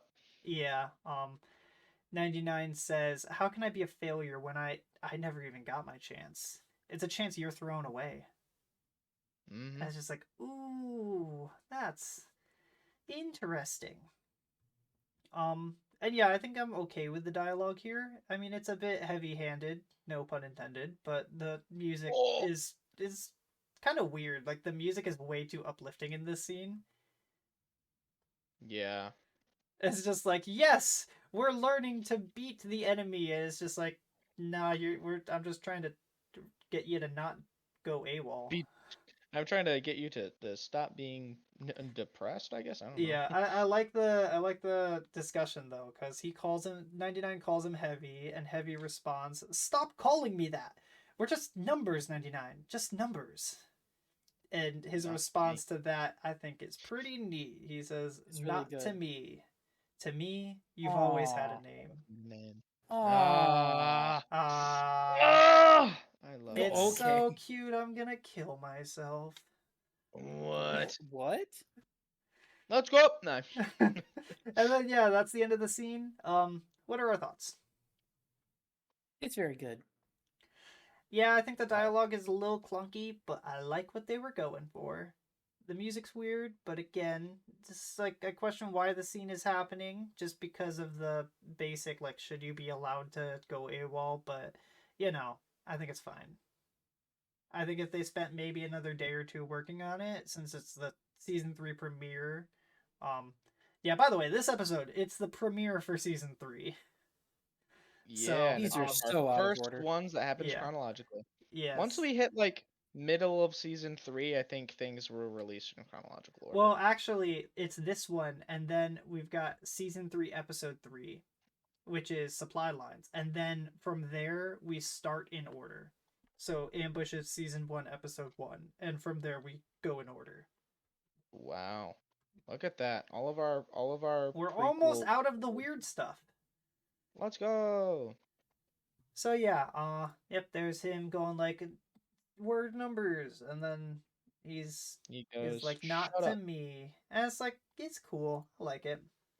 So yeah, the next morning, the squad, Domino Squad, they're prepping for their test, and they ask, "Where's CT-782? Without him, we'll fail." And Heavy walks in. He's like, "Not today, brothers. Today we pass. And one more thing, the name's Heavy." He accepted his name, and he's accepting his squad. Let's go. Yeah. Now here's my question. Now do they walk in order? Well, Heavy leads, and then they're all just kind of following. We get a nice little shot of the Citadel. It's the final test. Echo doesn't repeat orders. Heavy asks how Anything Cut Up's to shoulder repeat, is. Echo? Yeah. Not today. Yeah, Heavy asks how Cut Up's shoulder... No, Droid Bait's shoulder is. Showing concern for his squad, and they begin the fight. So, here, I'll just send this, and my Wi-Fi might die for a second, but I'll send it to you. This is how they start. They're just like that, and then it starts. So, I guess the idea that Heavy's in front, sure, but that's pretty much how they begin the fight. Ta-da! I'm gonna say starting off, there's a bit of plot armor, just because the fight begins immediately, and they're running to their sides, like to their cover, while everything is shooting at them. But yeah, it's not a Yeah. big problem. Mhm. But yeah, their information, they're following orders. And yeah, as far as the plot armor goes, it's like 4 seconds of plot armor, and then all the droids are dealt with. So it's like I can excuse that. Um, and as far as the music goes, this is very different. I think it's uplifting. I like it, and it's also indicative of it's like this is a significant task that they are accomplishing. So it's like, ooh, you're doing it. It's working. Mhm. Um, but yeah, they move forward, and Ellis is like they're working together, but Brick is still unimpressed. And they make it to the base of the Citadel, and they're just like, wait, where are the ascension cables?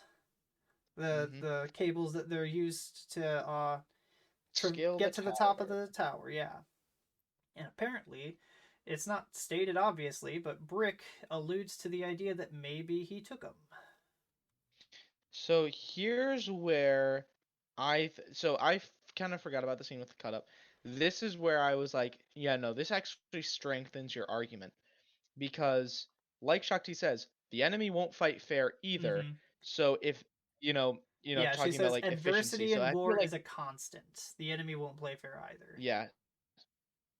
So I think this is his last ditch effort where he's like, okay, fine, you guys want to, you know, whatever. Great. This is it. This is your last chance. Mm-hmm. I'm going to make it as hard as I can. And if you guys can't follow it, then you fail rightfully. So I'm going to make it more unfair. Yeah, I think And it works, they, and it's still in character for Brick, but it's just that one scene yeah, that's like, wait, why is it like that? That's kind of out of character. like, hey, now, hold on. It's like and I know why. It's because they specifically wanted Brick to be viewed as the bad guy, whereas like Yeah. there's more nuance to that. So Mm-hmm. Hmm. yeah. So that happens. They realize that oh no, those the cables. They're not here. I also notice Colt and the other ARC troopers aren't here. Like that's not a flaw, but I just noticed they're not here. Um. I'm going to assume that that's because this is like not This a is a like the different test. official. Yeah. Yeah, this is not the official test. Oh, it could be that. I just figured it was that this is the official test, and that the other troopers are like Colt and the other troopers are with the graduates right now. I just assumed it was something like that, but it could be that this isn't the official test. Yeah, I'm get like this isn't official, therefore they're not going to be there Maybe. because yeah, that's what I thought. All right. Well, that works too. But yeah, the Domino Squad, they don't really know what to do. So then I don't remember who it was that decides to improvise, but It's droid Echo. bait. He's gonna draw their cover, or Oh, they're gonna draw their is it? fire. I thought it Yeah, was he's gonna do Echo. what he does best. Okay. Well, let's just say it's droid bait. I think that works better narratively. He's like, I'm gonna draw their fire, and everyone else does they they destroy the turrets and they start using them as a makeshift ladder. Um, Hmm. I really like this as a concept because this is a base like this base is designed to be a test. So I like the Hmm. idea that the design of the base whoever designed it had this in mind. It's like kind of like a video game puzzle how they want to make things subtle but not so they want to make it subtle but noticeable, so if a Hmm. problem like this were to arise you can find a way to think fast and figure out a solution. Hmm. And I thought that was cool. It's not really said very much, but like yeah, this would be very difficult for them to do. They have to put a lot of effort into doing it. Hmm. Also, I will admit the droids, all the other droids just don't exist anymore. They all scale with no shots firing, Hmm. which with them spawning in earlier, it's like okay, I guess they just let them win. But maybe, like you said, this isn't the actual test, so they make I it mean, to the yeah, top. I think, here, I might be remembering this wrong, but I think it was because with that at that point they had just beaten the other droids. Yeah, they just- maybe that another wave is in the process of spawning. I'm just gonna call it that. I think that's fine. It's just like, yeah, it happened that way. That's all right. It's just a little plot armor here, but again, we're almost to the end of the episode, so I think it's fine. And yeah, Ellis, he says no unit has shown such ingenuity, and I just don't believe him. I don't think believe that of the hundreds of thousands of clones that they're training, that there's just no unit has been this creative, because this isn't even that creative. It's just you connected two dots and figured out a way to connect them so that you can get to from point A to well point then B. again, I'm gonna assume that every other group at this point has had their ascension cables. Oh, probably, but I mean, So I don't think then anyone has. again, So that I don't think it's a problem of no one's done this before. It's no one's had to do this before. well, but here's the thing. You said earlier that the idea of this test is that you have different orders and different ways that you go about getting through the test. So if that's what the test is supposed to be, then it would make a you're lot right, more yeah. sense. Yeah. It's fine. So It's not a big thing. It's just he said it. I don't really believe him. But I mean, I guess the idea is that Domino Squad is they grow into becoming one of the better squads of the Clone Wars. So yeah. one of the more prominent ones at least. So Echo reaches the top first, and he grabs the marker, and he's followed by Heavy, Fives, and Droid. No, that's 4, so that would be Cut Up. So I like that Droid Bait is still at the bottom because he drew their fire. Kind of sucks that he wasn't a part of the victory itself, but that's more. You could have done that. You could have had a narrative decision so that they're all there together, but yeah, they're there, and that's like, that's it. So they're celebrating, and Shock T addresses Brick, and she explains that his actions have brought out the best in the clones, and Brick concedes that maybe Ellis was right, but like I still side with Brick on this one. I like seeing adversity bring out the best in people. Like that's just something I love in storytelling. So this is a war. We need to be putting assets into training as many people as possible, not just training every trooper until they're the best that they can be. So like I still side with Brick's perspective, but yeah, I like the end of the episode. I just wish that maybe he didn't concede that, oh yeah, Ellis is definitely right in this scenario. Yeah. But yeah, we're just about done. We're in the last scene now. Well, we're 2 scenes from the end. I forgot about this one. I lied. Unbelievable. The now graduated, lie. the cadets, they get their medals, and they're just like, at ease, gentlemen, and they all start walking away to celebrate. But Heavy stays back to talk with 99. He thanks him for his help, and I like their engagement here, or their exchange here. Yeah, they get engaged. They're getting married. It's nice. Let's go. But yeah, in this exchange, 99 says, "The army's lucky to have a clone like you, Heavy," which prompts Heavy to say, "Not as lucky as I am to have a brother like you." Aww. And it's just like, that's nice. And he hands him his medal, and he says, "We'll see each other again. I mean, how else am I supposed to get this back from you?" And it's just like, oh. Foreshadowing. Yeah. Shh. Nothing Let me be happened. happy. Sometimes foreshadowing is relatively obvious. Yes. Yeah, the end is pretty quick. This is the last scene now. The clones, they put Shakti, she's like, "Hey, yeah, you did it. Good job." The clones put on their helmets and they walk away. I thought I had a shot for them walking away, but that's just the title card. So, final thoughts on the episode. It was pretty good. I think there was some things they could have, added if they had more time, and if it's obviously aimed at a younger demographic, but I think they did a pretty good job of what they were trying to do, and they told a pretty good story, I think. Out of out of the episodes we've seen so far, this is definitely what I think is probably the better one, or probably the one I like the most. Okay. Yeah, this one, out of the ones we've seen so far, this one's my favorite. The other ones kind of do it's either a weak to bad to okay job of doing a story. This one, while it has flaws, I think it does a good job of what it's trying to do. Yeah. It actually makes me like the clones. Here is my quick, like, not even 3 paragraph, like, paragraph and a half. Jeez, do we have time for 3 No, paragraphs? no. Here's my Oh, quick, like, if you it's like talk a really, paragraph really and a fast. half length of my assessment of the episode. Clone Cadets pushes the world building for the Star Wars universe in creative and interesting ways that mostly match what has come before and what will come after.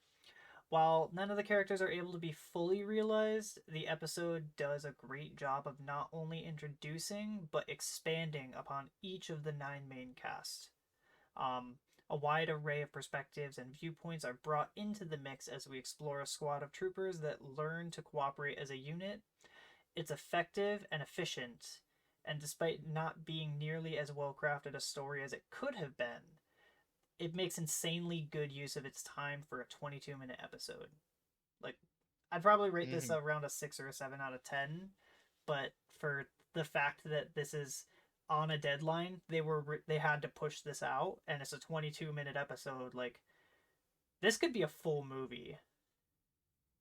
Yeah. Like, yeah. I would watch this movie, and I'd love this movie, but yeah. What Ryan said in that paragraph is what I said, except he said it a lot smarter than I did. A lot smarter. Well, I did take some More time. This was smarter. after spending a couple hours. Ryan watched this over the course of a few hours. I watched it while I was trying to build something. Well, I watched it and then I, gave some quick notes on it, and then I expanded on the notes by watching it again and pausing every time I had a thing I wanted to think about. That's pretty much why my note taking gets really long, is because every time I have a thought when I'm watching a show, I'm just like, here, let me just pause the episode and think that thought through. And then once that thought has reached its conclusion, then I'm like, all right, now I hit play. So it ends up taking a whole lot longer. But yeah, I liked it. I thought it was real good. I feel like for what it's going for, it's pretty a-okay. One last. Would you say it's better than the movie? Oh, way better, way better. One last thing that I do want to talk about is this was the first episode of season 3, which that's season 3 is pretty much the season where everyone says the animation gets way better. What are our thoughts on that? I can definitely tell a difference between this and the other episodes we watched. Absolutely. I did do a bit of a deep dive of, well, by deep dive I just mean I looked at different episodes, right? So here I'm gonna. I don't think it's Make just this the animation. smaller. I think it's the art design more than anything. Is they decided, you know what? Let's make our designs look more like how they would look in a movie, rather than these really artistic, just different designs. So right Except now, except Yoda. Yoda still looks freaking weird. So right now Yeah, I've got you love it. images of all of of episode 116, which is the hidden enemy, along with the movie, and then image in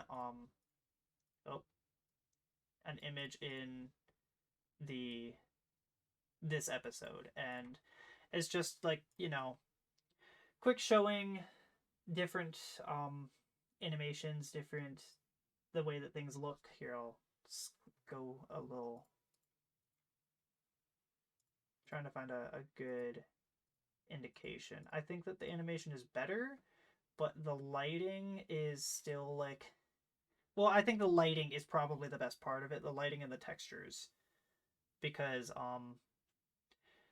the lighting is a little bit more cartoony in the movie and in the earlier episodes, whereas in this one it looks a lot smoother. right? It makes every design look a lot smoother, and I think Mhm. that's why people like the animation a lot more.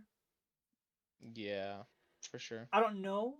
I don't know that for certain. I'm not an animator, so I'd love to see, like, let's just imagine if Corridor Digital took the time to really talk about what's working with Clone Wars animation. That'd be really cool. I just, yeah, I don't know enough. I just, that's my 2 cents on it. So yeah, that's about that. I we probably should have ended with something a little different. I guess we could spend our last little bit of time talking about the title card because we said we'd get back to that. It I think it makes sense compared to what we've seen already, which was I think only 2 title cards. This one makes better sense. Yeah, brothers in arm are brothers for life. Yep, it And works. they are. I mean, yeah, it Uh, works. I actually do want to mention something about clone training in general, compared to like comparing this to stuff I've read in from like Republic Commando and from Legends, Okay. which is so here we see very clearly that we have non-lethal rounds and these droids that are kind of there, and you're being trained by these bounty hunters and a Jedi is overseeing everything, whatever. Um, in Republic Commando, Uh huh. when they're training, the commandos who are supposed to be the best of the best, they're trained by Mandalorian warriors. They use live rounds for one. Secondly, the so there is a separate like sector of the like training facilities called the Killing House, which is where the commandos would train. Uh, and so they used live rounds. One of the instructors for the commandos was named Waylon Vow, and he was a Mandalorian. He was hired personally by Jango Fett, and he had a Mandalorian animal called a Strill. Okay. And now a Strill is a very well. First of all, it smells really bad, but that's not really the point. It is hyper lethal. It has like loose flaps of skin so it can glide. It has very sharp claws. Like this thing was insane. And so Vow, if you messed up or you challenged him, so okay, let me put it this way.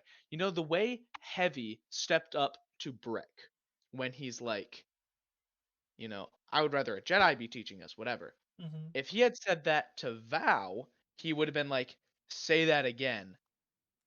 And if Heavy would have insisted, he'd be like, "Get him!" And the Strill would have like come at him, Just killed him.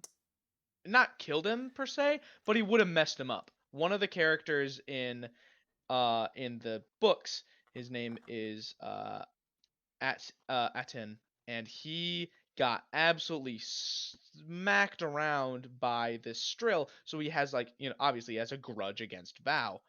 The differences of training that we see here of like these mercenaries that in the end do care about their troops, whether it be like the tough love of Brick or the softer caring side of Ellis, which I suppose could be a nod to the two different like Mandalorian instructors that we see. Like Val is very much this gruff. The way you survive in war is by surviving. You don't thrive in war, you survive. Yeah. And then there is Skirata, who I've mentioned before, the guy who took in arcs, who is like literally after the war adopted his soldiers that he had trained Mm-hmm. like as their dad and like brought them to his house on Mandalore, his like secret fortress, and they all kind of hung out there after the war. Very different characters, and yet they're all allies. Val ends up living with them, uh, but that's not the point. The difference, like that the difference in training is immense, and I like pointing it out of like, yeah, they used live rounds to train commandos. Like the people did not survive training. Oh no. They would die. But yeah, that's a bit of a tangent. But I thought Well, I'd neat. mention it. I like it. Yeah. Interesting concepts. Okay, Well, anything else to add? I've got nothing. I would like to say that because I'm the editor, I have edited you two into 2 platforms. Oh And man. I'm Okay. going to ask you a very simple question. Okay. Oh boy. I I'm can't wait. scared. And if you fail, I'm going to set off the atomic bomb that is under each of you. No, not the atomic bomb. What were our clone names that I gave us in an episode that Ryan edited out? Probably. Oh, yeah, you're right. I did Oh. edit that out. Here, give me a second. Let me just pull up the recording. No, you can't do that. You're in a cage. You're on a platform over an atomic bomb. Oh, darn it. I'm pulling out my dictionary right now. Hold on. Oh crap! I thought I remembered. I think I remember yours. I remember I picked remember. number I'm gonna 2 die. between 1 through 3. I picked number 1. Well, it's been nice knowing you, It's lads. been I guess nice we're knowing. I guess. Wait, how are you gonna set Duh. off Okay. this atomic bomb if you're this close? He's Why is gonna there an Easy, atomic bomb? like here? this. I'm